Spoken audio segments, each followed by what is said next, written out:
There's a 300 horsepower outboard for sale right now for around $20,000. 20 grand. The comparable engines from the brands you grew up with run so much more that on a twin installation, the gap can stretch towards $16,000, enough to repower a second boat. It's built by a company most American boaters have never heard of, in a factory most couldn't find on a map. And the big manufacturers have noticed, because when somebody shows up underneath your price sheet by that much, you don't get to ignore them. Maybe you've seen the listings yourself. Scrolling late at night, a brand new motor at half the money, reviews that look almost too good, and that little voice asking, what's the catch? Because there's always a catch. Or is there? I survey boats for a living. I've put my hands on the cheap imports and the $4,000 name brands they're copying. And I'll tell you up front, the honest answer is messier than either the cheerleaders or the doubters want to hear. So stay with me. I'm going to give you what these motors actually are, who really builds them, including the name brand motors that already come off Asian production lines, without anyone blinking. The 3 real risks nobody puts in the listing, and the one type of buyer for whom the cheap import genuinely is the smart play. By the end, you'll know exactly which side of that line you're on. I'm Sam Holloway. Let's get into it. First, let's name names, because vague fear-mongering is what the algorithm wants and it's not what you need. The company making the industry squirm is Parsun, the most established of the Chinese outboard makers, building since the mid-2000s, selling under its own name and a couple of sister brands like HDX. For years, they lived quietly at the bottom of the market. Little tiller handle motors for dinghies and john boats, 9.9 horse kickers, the kind of thing you'd buy for a duck blind and forget about. That era is over, and it didn't happen overnight. It happened the way these things always happen, 1 horsepower class at a time, while the established players told themselves the imports would stay in the kiddie pool. They've moved up the ladder into the range where real family boats live. They opened a new headquarters last year and are standing up a second factory for the big horsepower line. And that 300-horse flagship is their announcement that they intend to fight in the main arena. And before anyone in the comments says a Chinese company can't build a real outboard, let me give you the first honest beat of this video, and it cuts against the snobbery. Your favorite brands already build overseas, and have for decades. The small Mercurys, 30 horse and under, built by Tohatsu in Japan.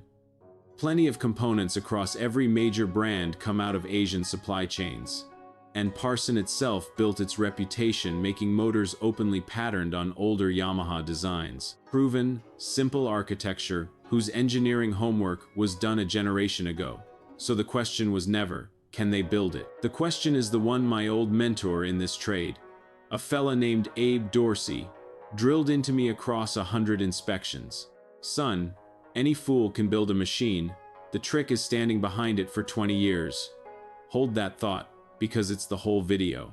Now the case for the imports, played fair, because there is one. The engineering inside a basic 4-stroke outboard is not a secret anymore. Valves, pistons, a water pump, an ECU. The patents on the fundamentals expired long ago, and a copy of a proven design, built on modern CNC equipment, can be a perfectly serviceable machine. The owners who report good experiences cluster in a very specific pattern. Small motors, simple duty. The 10-horse kicker that pushes a duck boat 60 hours a year. The 15 on a canal cruiser. At that end, the reports I see run surprisingly decent. They start, they push, and when something does fail, the whole motor costs so little that the owner shrugs. One fella I'll call Ted Malloy. A composite of several buyers I've talked boats with, bought a cheap Chinese 15 for his crabbing skiff. 3 seasons, 1 carburetor cleaning, 0 drama. He paid about what 1 season of name brand depreciation would have cost him. For Ted, on that skiff, in that duty, it was the right call, and I'd tell him so to his face.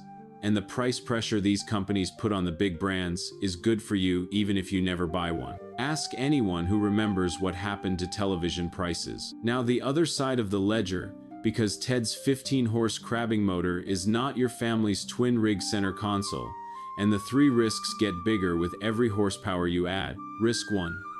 The dealer network, or the lack of one. When your Yamaha hiccups, there's a certified shop in every Outboard on the coast. When the import hiccups, who exactly picks up the phone? A warranty is a promise, and a promise is only as good as the arm you can reach out and grab. Some of these brands are building out US distribution and service networks right now. Genuinely, they are. But building a parts warehouse and a trained dealer body takes a decade, not a press release. Until it exists in your county, you are your own service department. And I want to put a real number frame on that support question, because vague warnings help nobody. Think about what an outboard actually needs across a decade of ownership. A water pump impeller every year or two, gear oil, filters, the occasional sensor or coil, and somewhere past the 1,000-hour mark, usually one real repair. On a supported brand, every one of those is a same-week fix anywhere on the coast. On an unsupported import, each one becomes a small research project, hunting part numbers on foreign websites, waiting on shipping measured in weeks, cross-referencing whether the old Yamaha equivalent happens to fit, which sometimes it does, and sometimes it almost does, and almost is an expensive word in a gear case. None of those individual headaches is fatal. Stacked across 10 years, they're the ownership cost the sticker price never shows you, and they're the reason the fella who wrenches his own motors tolerates imports so much better than the fella who drops his boat at the shop. Know which fella you are before you buy. Honestly, because the motor doesn't care but your summer will. Risk 2. Resale. And this one's arithmetic, not opinion. The used market pays for confidence, and confidence takes years to build. That name brand motor holds its value the way lakefront property does. The import depreciates like a phone. So the 20 grand flagship that saved you 16 up front gives a chunk of it back the day you sell, because the next buyer discounts the unknown even harder than you did. If you keep boats a long time, that risk shrinks. If you flip every 3 years, it eats most of the discount.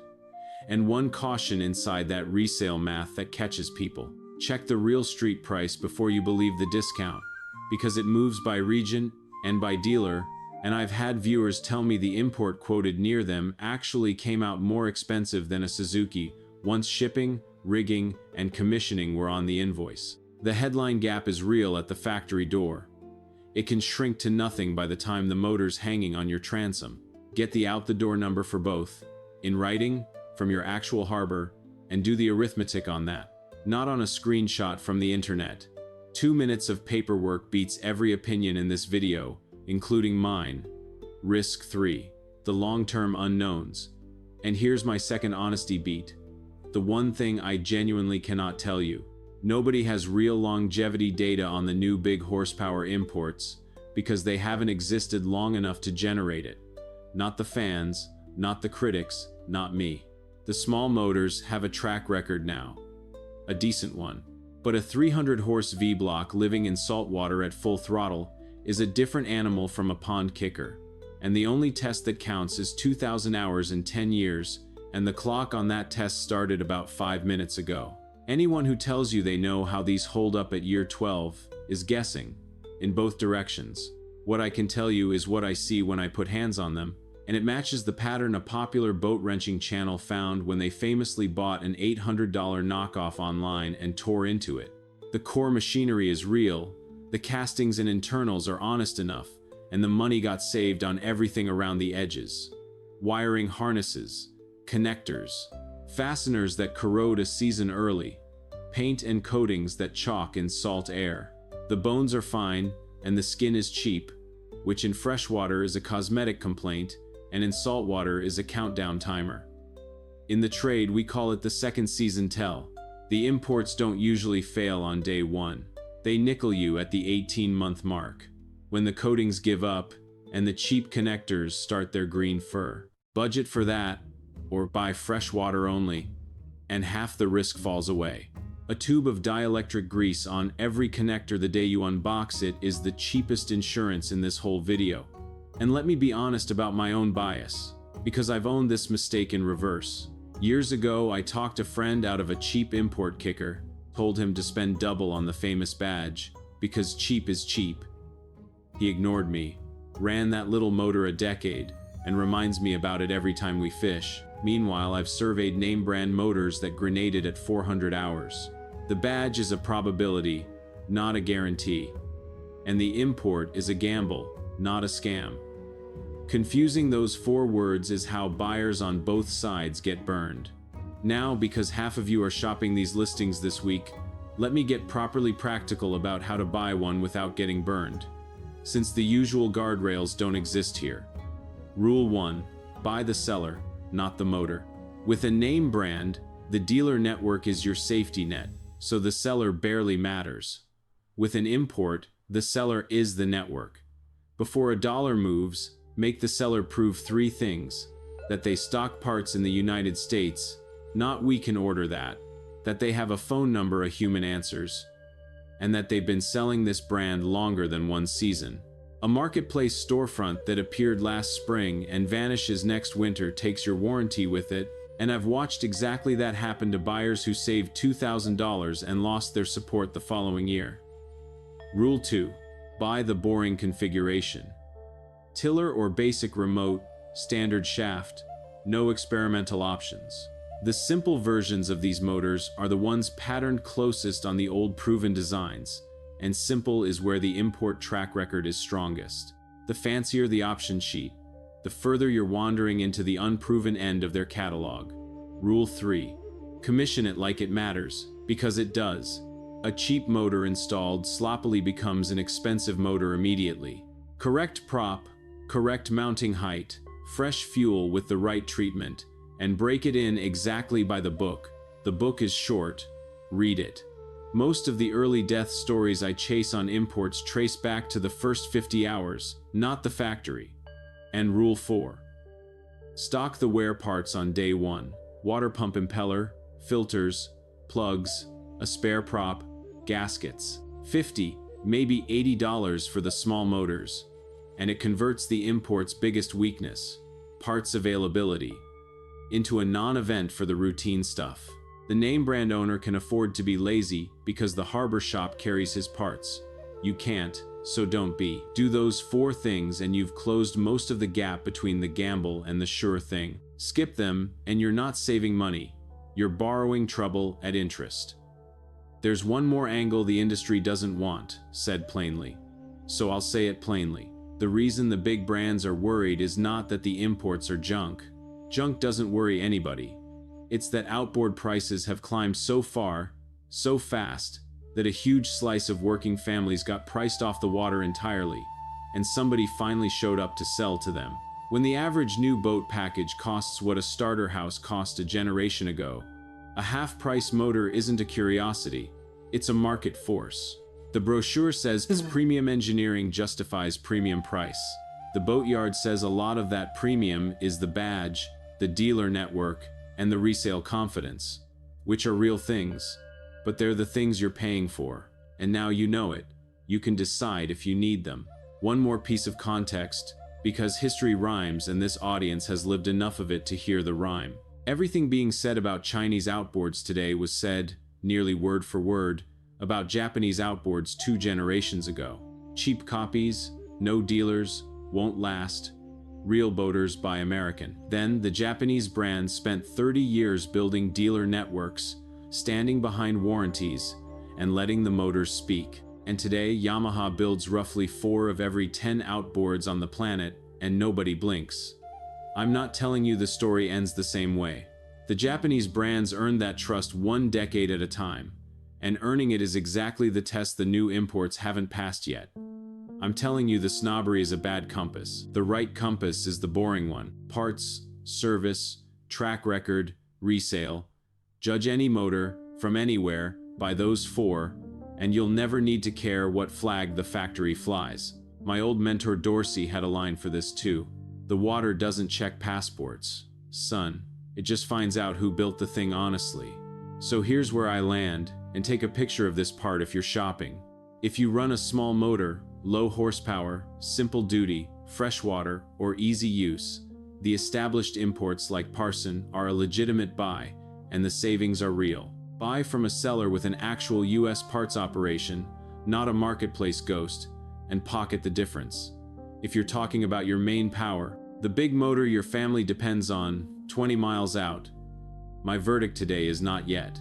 Not because the machine can't do it, but because the support system behind the machine isn't in your harbor yet, and the resale market will make you pay for being early. Watch this space in 5 years. If the service networks materialize and the first generation of big blocks holds up, this whole calculation flips, and the day it flips, prices on the famous brands get honest in a hurry, and whichever side you buy. The 5-minute inspection from my last video applies double here, and any motor, import or famous, deserves a real mechanic's hour before your money moves. Have it surveyed, have it checked, always. And a quick word to the fella thinking about the middle path, because several of you asked after the mechanics video, what about buying the import as a backup kicker while the name brand stays on as main power? Honestly, that's the smartest version of this whole trade, and it's how I'd dip a toe if I were curious. The kicker's job is low stakes. Trolling, backup, getting home slow. It's the perfect audition for an unproven brand, the cheap seats where a failure is an inconvenience instead of an emergency. Run the import kicker 2 seasons. Learn its habits. See how the parts situation actually treats you. And you'll know, from your own transom, whether the brand deserves a shot at the big job someday. That's not a compromise. That's how careful buyers have always tested new brands, and it costs you almost nothing to be the smart guy. If you own one of these imports, big or small, you're the data the whole industry is missing, and I mean that seriously. Drop the brand, the horsepower, the hours, and the water you run in the comments. 1,000 real owners will tell us what no press release will. Next time, something completely different and a little uglier. Why smart boaters are ripping out their fish finders, and what I found out about electronics that seem to die right on schedule. Bring your receipts for that one. Buy smart. Stay afloat. I'm Sam Holloway. I'll see you back at the dock.